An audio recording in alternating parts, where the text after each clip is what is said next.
السلام علیکم پیارے بچوں، آج کی کہانی اسلم بھائی کی ہے جو شہر سے پڑھ لکھ کر اپنے گاؤں واپس آ گئے تھے۔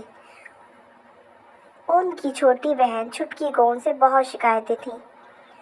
وہ یہی کہتی تھی کہ آپ تو کمرے میں جاتے ہیں اور اپنے اس شہری ڈبے کے سامنے بیٹھ جاتے ہیں جس میں تھوڑی تھوڑی دیر بعد تصویریں بدلتی رہتی ہیں۔ اسلم ہنس کے جواب دیتا، میری پیاری بہن، وہ ڈبہ نہیں، وہ لیپ ٹاپ ہے، بہت سے مسئلے حل کرتا ہے وہ۔ میں یہاں گاؤں والوں کے مسئلے حل کرنے کے لیے ہی لوٹا ہوں۔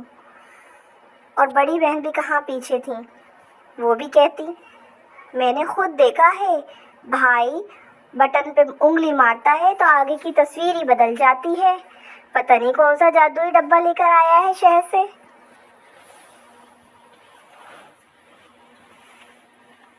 نظر ہٹانے کو دل ہی نہیں چاہتا۔ اسلم نے ان کو سمجھایا، دیکھو میں ابھی گاؤں والوں کے مسئلے حل کرنا چاہتا ہوں۔ میں نے چاچا کو موبائل دیا ہے، وہ اپنے بیٹے سے بات کرنے کے لیے بہت تڑپتے ہیں۔ وہ شہر گیا ہے اور آنے کا نام نہیں لے رہا۔ میں گاؤں میں چاچا دن رات اس کو یاد کرتے ہیں۔ اب میں نے موبائل لایا ہوں، اس کا نمبر لے کر آیا ہوں۔ اب میں اپنے چاچا کی اس سے بات کراؤں گا تاکہ وہ خوشی خوشی اپنا وقت گزاریں، اتنا اداس نہ رہیں وہ۔ ادھر دیکھو چاچی جب سے بیوہ ہوئی ہے اکیلی اپنے کاموں میں لگی رہتی ہے، پریشان رہتی ہے۔ میری بہنوں، میں ان سب کا بھلا کرنا چاہتا ہوں۔ میں چاہ رہا ہوں کہ لیپ ٹاپ کی مدد سے قریبی علاقوں میں کمپنی، فیکٹری جہاں کھانے کی ضرورت ہو وہاں معلومات کر کے چاچی کچھ لوگوں کی مدد سے کھانا بنا کے ان لوگوں تک پہنچائے۔